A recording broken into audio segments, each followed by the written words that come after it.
बिस्मिल्लाहिर्रहमानिर्रहीम। मोहम्मद हसन का सलाम पहुँचे। हमें दुआ का प्रॉपर हुक्म है कि जो हम चाहते हैं वो अपने रब से अपने हक़ में मांग सकते हैं और मनवा सकते हैं। तो हम ऐसा क्यों कहते हैं कि या अल्लाह तू बेहतर जानता है, जो मेरे हक़ में बेहतर हो तो वो कर दे। हम ऐसा क्यों नहीं कहते कि या अल्लाह बेशक तू बेहतर जानता है, लेकिन जो मैं चाहता हूँ, जो मेरा डिज़ायर है, उसे मेरे हक़ में कबूल कर ले, उसे मेरे हक़ में बेहतर कर दे।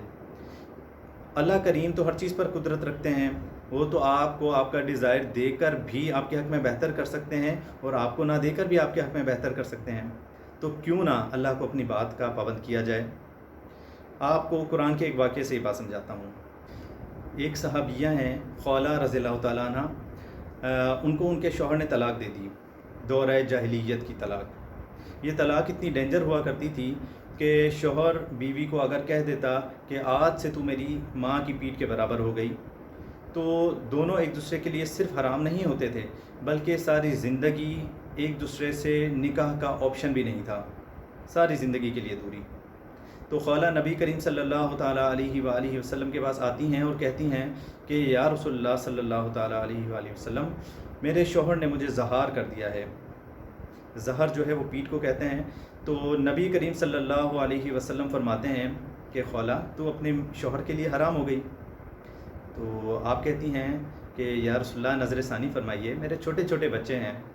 नबी करीम सल्लल्लाहु अलैहि वसल्लम फरमाते हैं कि खौला तू अपने शौहर के लिए हराम हो गई।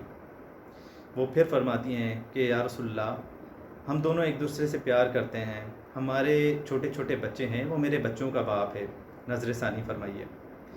नबी करीम सल्लल्लाहु अलैहि वसल्लम कहते हैं ये सुनती ही नहीं है, आप जवाब ही नहीं देते। अम्मा आयशा जो थी वो उस टाइम आपके सर में जो है वो कंघा कर रही होती हैं।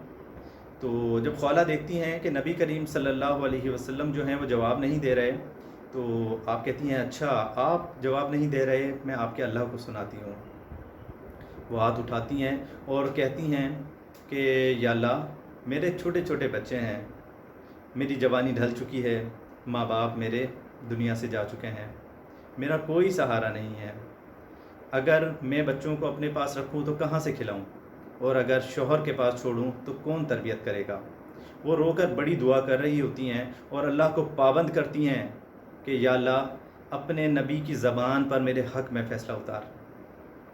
ये नहीं कह रही कि या अल्लाह जो मेरे हक़ में बेहतर हो तो वो फ़ैसला दे दे, बल्कि ये कह रही हैं, अल्लाह को पाबंद कर रही हैं कि या अल्लाह मेरे हक़ में अपने नबी की ज़बान पर फ़ैसला उतारना।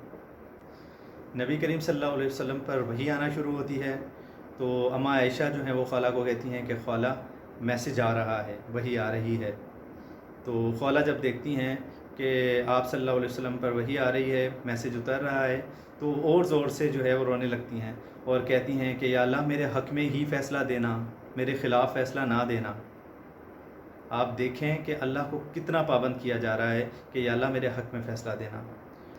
जब वही का सिलसिला ख़त्म होता है तो आप सल्लल्लाहु अलैहि वसल्लम फरमाते हैं कि ए खौला, अल्लाह ने तेरे हक़ में फ़ैसला दे दिया, और सिर्फ़ फ़ैसला नहीं दिया बल्कि कुरान उतारा, और कुरान ही सिर्फ नहीं उतरा बल्कि शरीयत में भी तरमीम की गई कि आइंदा इस कंडीशन के अंदर जो है 60 मिस्कीन जो हैं उन्हें खाना खिला दिया जाए, या 60 रोज़े रख लिए जाएं, या एक ग़ुलाम आज़ाद कर दिया जाए। ये सज़ा रखी गई।